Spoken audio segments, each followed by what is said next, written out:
For 20 years, Nordic Naturals has been dedicated to making the best fish oil on the planet. Their motivation? The heartfelt belief that a single nutrient can change lives. Their love for what they do and the people they do it for drives them to do it right at any cost. That means products that are outrageously fresh, obsessively tested, and passionately perfected. Products that taste so pure, you'll love them. Try Nordic Naturals award-winning omega-3s today and taste pure love. Available at natural product stores nationwide or at nordicnaturals.com. We could be heroes.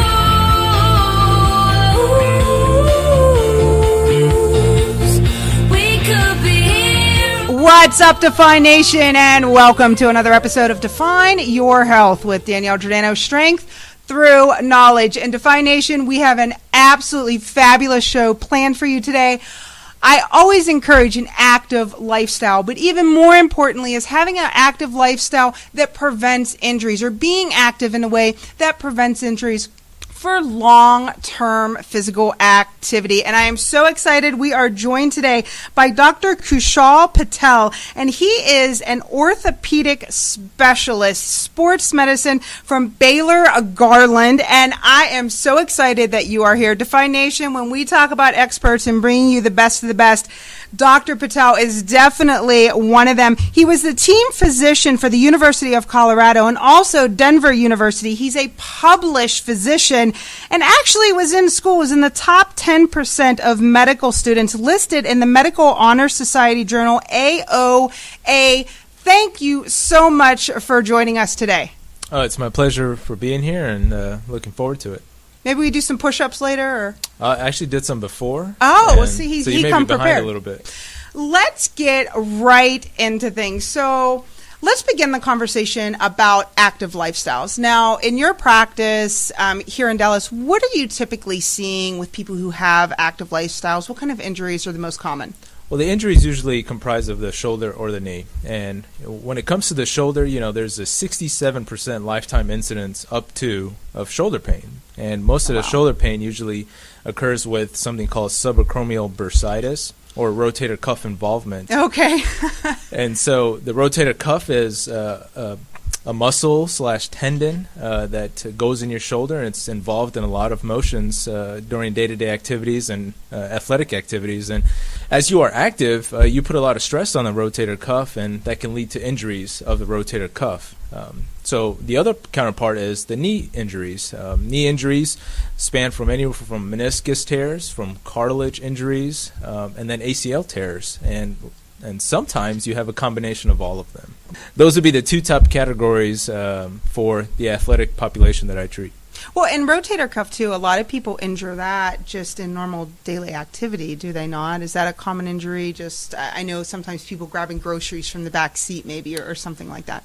They from doing that, you can definitely increase the inflammation, but tearing the rotator cuff in young adults who are active is not very likely. Oh, okay. Yeah, so if you have a shoulder dislocation and maybe you're 35, that's definitely a reason to tear your rotator cuff. But in young active adults, simple day-to-day activities would not tear your rotator cuff. Oh, okay. Well, there you go. See, and that's why I am not the expert when it comes to shoulders. See, this is so. Let's specifically talk about the shoulder and collarbone. And I think, as I had mentioned to you before, I just recently had a pretty bad injury on my bike. And for cyclists, this is actually a very common injury. I had a grade 3 shoulder separation. And apparently this is very common for cyclists because we tend to go heels over head and land a lot of the time right on the shoulder or the head. And I also did have a grade 3 concussion, but at the same time, the shoulders seem to take more of the brunt of it. So what exactly is this injury? If you can break it down for our guests, what is this injury? What is the severity, the different types? I said grade 3, but that's not the only grade that there is. And really, what is the healing time when you have an injury like that? So you put it there exactly. A lot of cyclists are going high speeds and they have low reaction time. And when they get ejected over the handlebars, the first thing that drives into the ground is your shoulder.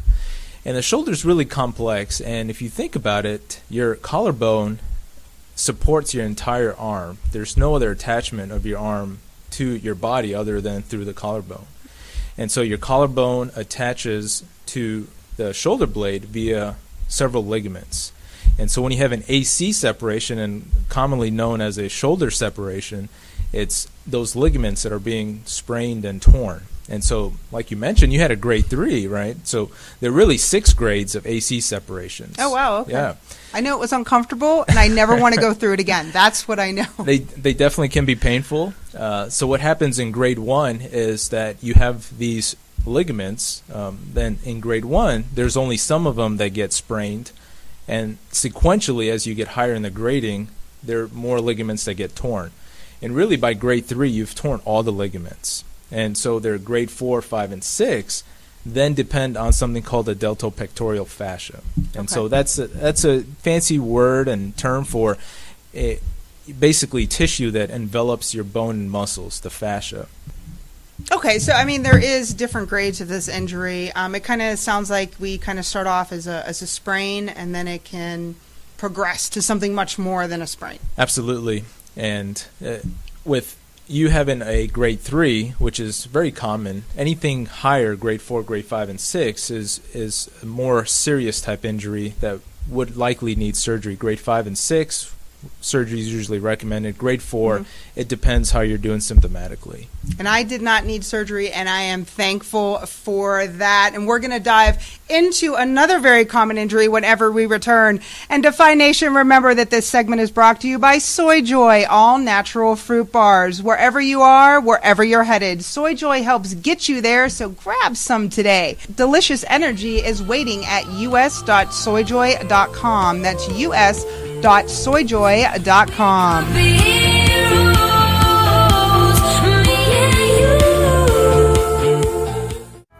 Hey, Defy Nation, this is Danielle, and finding nutritional density in snacks these days can be a real challenge, especially for the little ones in your world. When I reach into my pantry, I grab a bag of Wonderfully Raw. Whether it's their Cocoa Rune, Brussels Bites, Dippers, or Snip Chips, I know both my taste buds and my hunger will be satisfied. See the wide variety of flavors sure to please all members of your family at mycocorunes.com. That's mycocoruons.com.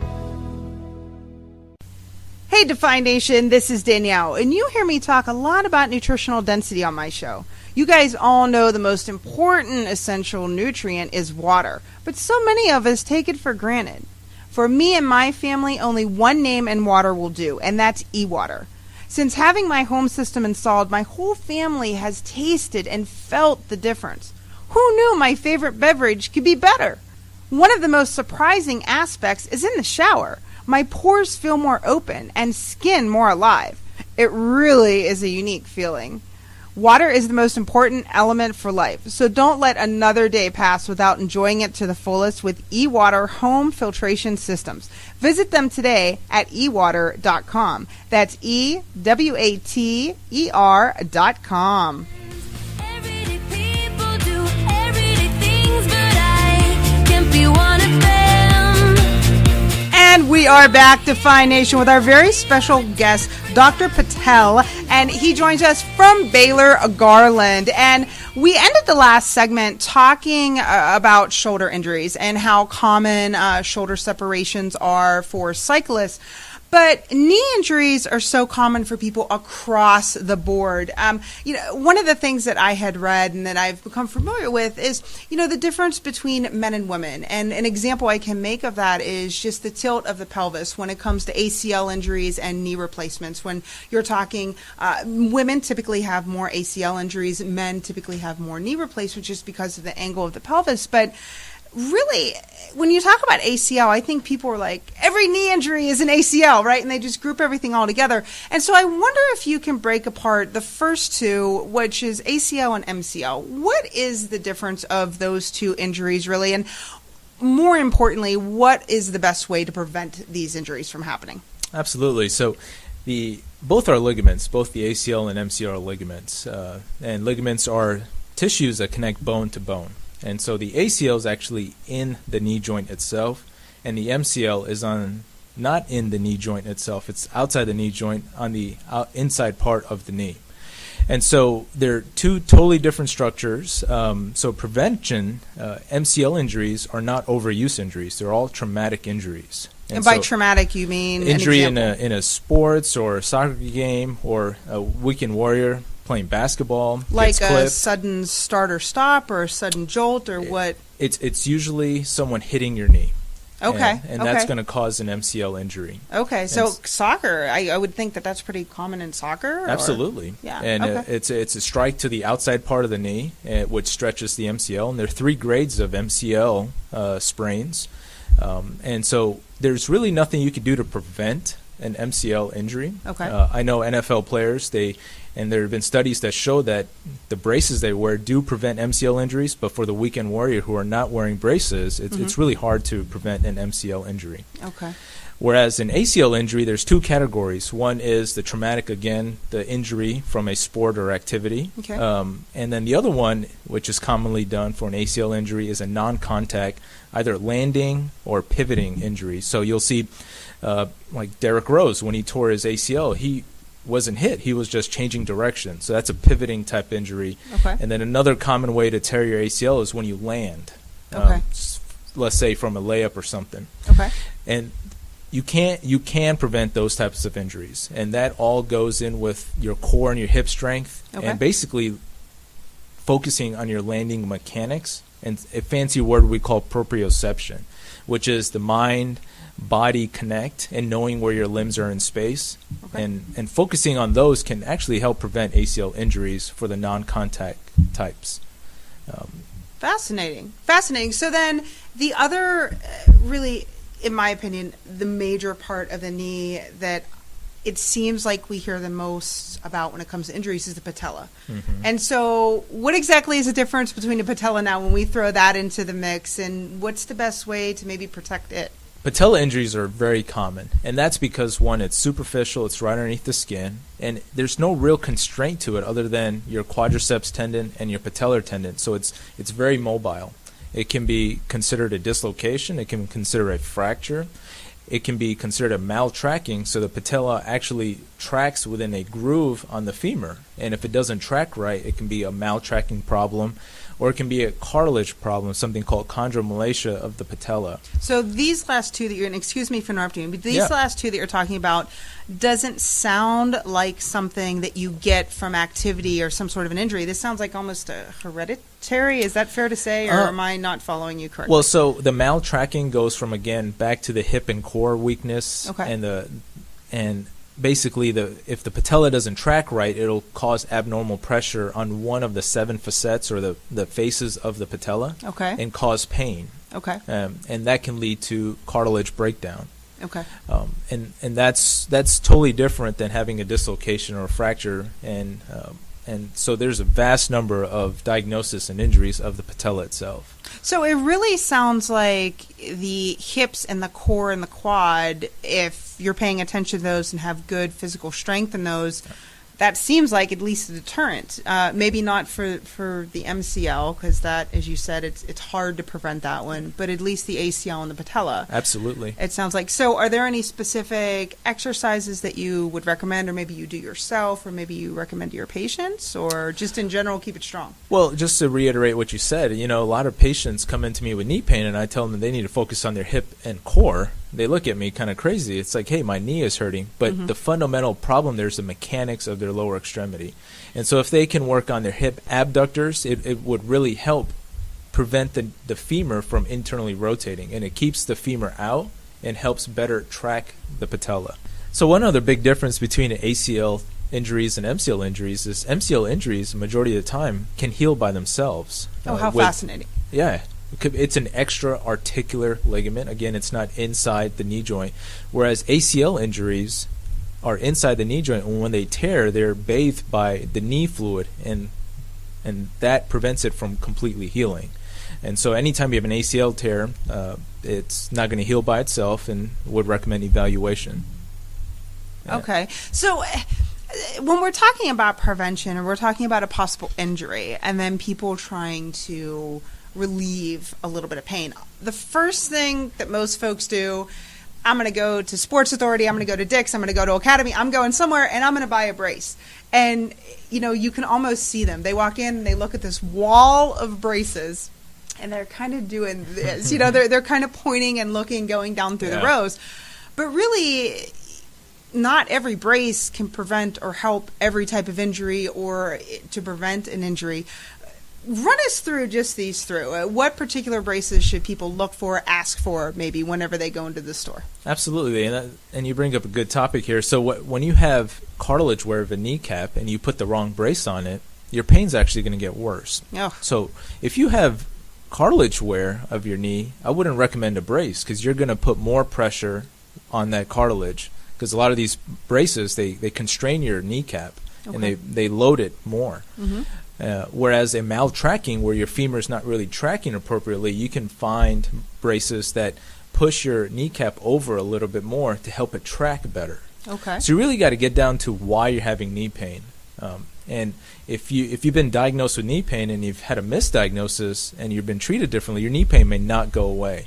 So I think when you're looking at braces, really knowing what is your diagnosis and going from there is critical.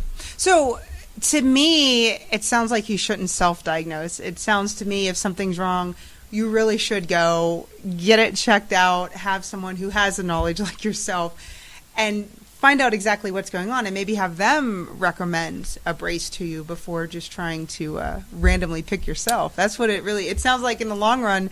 It's going to save time, it's going to save pain and possible further injury, and just be more efficient all the way around. Yeah, and a lot of times patients come to me with kneecap problems, and they've tried braces that didn't work, and it was majority of the time they're trying the wrong brace. And it's a quick, easy exam in the clinic to diagnose patellofemoral. That's a fancy word for kneecap pain, patellofemoral pain. Okay. So it's save your money and I guess get it checked out. And stay away from any Italians that are mad at you. No, I'm joking. I'm joking. All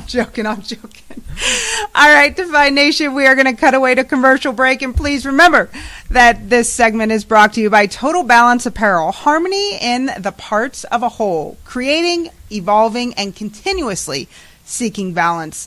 Visit them today at TotalBalanceUSA.com. That's TotalBalanceUSA.com. Hey, Define Nation, this is Danielle, and I have to let you guys know about Total Balance Apparel. Harmony and the parts of a whole to create, evolve, and continuously seeking balance in the quality of life and environment are the driving factors and thoughts behind Total Balance. These principles come to life in the designs and the collections. Their 2015 collection is absolutely amazing, totally a trendsetter. Don't just live your balance, wear it. More than a brand, it's your lifestyle. Check out their 2015 line at TotalBalanceUSA.com. That's TotalBalanceUSA.com. For 20 years, Nordic Naturals has been dedicated to making the best fish oil on the planet. Their motivation? The heartfelt belief that a single nutrient can change lives. Their love for what they do and the people they do it for drives them to do it right at any cost. That means products that are outrageously fresh, obsessively tested, and passionately perfected. Products that taste so pure, you'll love them. Try Nordic Naturals award-winning omega-3s today and taste pure love. Available at natural product stores nationwide or at NordicNaturals.com.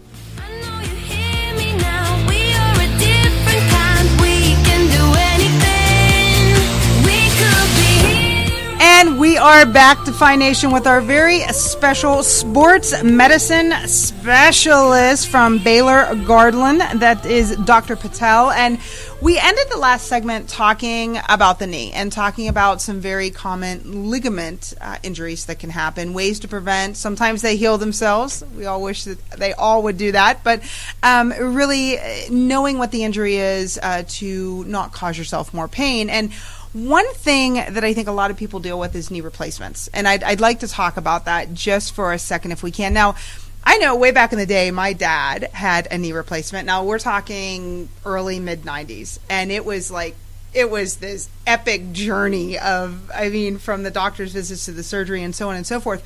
But really, specifically in the past 3 decades, knee replacements have come a long way. So can you first tell us why exactly would somebody have to have a knee replacement? What is it? And really, how have we come in the past 3 decades with the recovery time and the actual surgery itself to being very, very invasive to maybe a little bit more minimally invasive? Yes, and so the reason to have a knee replacement is because to my patients I describe it to as the tread on a tire. The tread on the tire is worn out from all the miles you've put on it, and it's worn out to the point there's no other option but a knee replacement. Of course, you would try some injection therapy, PT, bracing, but if those fail, then your next option is a knee replacement. And so the other misconception is when you think of a knee replacement, you think of the entire being replaced by metal. And that's not so true. What it really is that worn out tread is being cut off. So there's really just slivers of bone that are being cut off. And when you resect, that's a fancy word for cut, the femur or the tibia or the shin bone, you're really just cutting less than a centimeter off, and then you're capping it with a piece of metal. And you do that both for your femur and your shin bone, and in between you put a little plastic. And there you go, and that's your knee replacement. And knee replacement's been present for a long time. And so the improvements that have been made in the last decade or so is that the instruments to put a knee replacement in have improved. So through smaller incisions, knee replacement metals and the plastic have both improved. The technology for the plastic has exponentially improved, where we once gave patients saying that the plastic would wear out in 10 years, but now it's greater than 20 years in most hands. So the other great thing about knee replacements is the recovery time. Before it used to be almost a week in the hospital. I'm assuming your dad spent quite some time in the hospital. Did. Yeah, he actually had an infection too, which is something that I think now that it's less invasive, maybe that rate has gone down. I don't know. I think the rate is still a little higher than we would all want, just because of the number of knee replacements that are being done. But as surgeons, we do everything we can to keep an infection away from a big procedure. But the way the therapy has really progressed, and the multimodal pain control, meaning different ways that we can really control a patient's pain after knee replacement. With medication, you mean? Or? So with medications, injecting locally several different types of medications, even giving spinal anesthesia during surgery so the recovery post-surgery is quicker. The goal is to get patients out of the hospital within a day or two after a knee replacement. It's not that we want them out of the hospital. We feel like they would be beneficial, or they would benefit more getting out of the hospital. And so the combination of better rehab, better instruments, better, I wouldn't say techniques, but different types of techniques, and the multimodal pain control have helped really revolutionize knee replacement. And so the average recovery time for a knee replacement now is, give or take a little bit. So again, 1 or 2 nights in the hospital, Okay. And then by 6 weeks they should be back to their activities of daily living, and Okay. then really getting back to saying, hey, I really feel good, I'm back to my baseline, can be upwards to 3 to 4 months. And people who have knee replacements, they can go back to normal function. I mean, not necessarily a wide receiver in the NFL, but we could use that as an example. But even an everyday person who likes to be active, or maybe they are a weekend warrior, going to work, having kids, being active in general, they can go back to completely normal function? Well, you're right. They can go, and that's the goal of a knee replacement, is to get them back to their activities. But it's not recommended to run on it. And so I do know some people who run on their knee replacements and have done fine, but it's not recommended to do that. And honestly, in young active adults, we have other options other than knee replacements to help their knee pain. And what are those? So assuming that their entire knee is not worn out, just parts of their knee are worn out, these are the more minimally invasive arthroscopic, through little poke holes of the knee. You could do surgeries where you can help repair and restore their cartilage. Oh, wow. So there, in the world of sports medicine, this topic is ever revolving because of the demand that we're having with the baby boomers and people being more active and earlier onset of wear and tear. So There's been tons of new research on how we can help repair and restore cartilage. The other critical part of a total knee replacement is something I like to call prehab, is sending the patient to physical therapy, one, to familiarize themselves with the exercises that they're going to do after surgery, as well as strength and conditioning their lower extremities. And we know that studies have shown the condition they go into surgery is what they're going to have after surgery, and it's been very beneficial. So working with a personal trainer to build strength is a good thing for people going in, as well as after they get released from rehab, I guess, to try and strengthen it back? Absolutely. Fabulous. It's fascinating to me how far technology has brought us, and it's, how beneficial it can be in the operating room and in hospitals in general. What is the future of joints in general, not just talking about the knee, but joints in general? What is the future of orthopedic medicine from your point of view, your opinion? Knee replacements, hip replacements, shoulder replacements are exponentially going to increase. I don't see that decreasing. Okay. I feel like the baby boomers are really coming in, and they've put a lot of work on their joints, and so I don't see that going away. I do see a lot of procedures delaying joint replacements, but in general, I don't see the replacements going away. And what kind of closing thoughts or recommendations would you give to somebody who is living an active lifestyle for prevention or just basic care of their joints? Are you, an advocate of things like fish oil or incorporating good fats, or what is just kind of some closing takeaways that you can give to Define Nation? Absolutely, and I tell this to every one of my patients: a healthy eating, healthy active lifestyle will keep you going. And there's been research that shows that activity actually improves your cartilage. So, the common misconception is, hey, I'm doing too much running. Is that going to destroy my knee? But actually your cartilage needs a certain amount of stress to stay healthy. And bone density as well, right? People who are more active to prevent osteoporosis? Absolutely, and we can get into a whole different topic with osteoporosis and hip fractures and et cetera. But stay active, eat well, and take it 1 year at a time. I tell my patients, if you gain 1 pound every year, in 40 years, that's 40 pounds. And so try to maintain your weight and be active. And you know what, and I couldn't agree with you more. I don't know how much you know about myself or not, but I used to be almost 400 pounds, and I could just tell just the immense difference just with my knees. And, and like I said, my father had a knee replacement, and that's definitely something I don't want to ever go through. But yeah, it is amazing when you take weight off and how, if you put it on, how much it can affect you and your quality of being able to do activities that you love. And I might have to take you up on having you back to talk about some osteoporosis and hip replacements and such. But for today, we are going to have to come to a close. Define Nation, please remember to check out that trivia question that we're going to post from today's show for that $500 prize pack.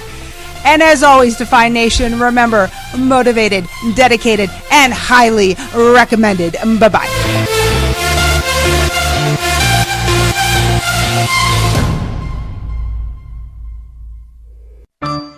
Hey, Define Nation, this is Danielle, and I have to let you guys know about Total Balance Apparel. Harmony and the parts of a whole to create, evolve, and continuously seeking balance in the quality of life and environment are the driving factors and thoughts behind Total Balance. These principles come to life in the designs and the collections. Their 2015 collection is absolutely amazing, totally a trendsetter. Don't just live your balance, wear it. More than a brand, it's your lifestyle. Check out their 2015 line at TotalBalanceUSA.com. That's TotalBalanceUSA.com.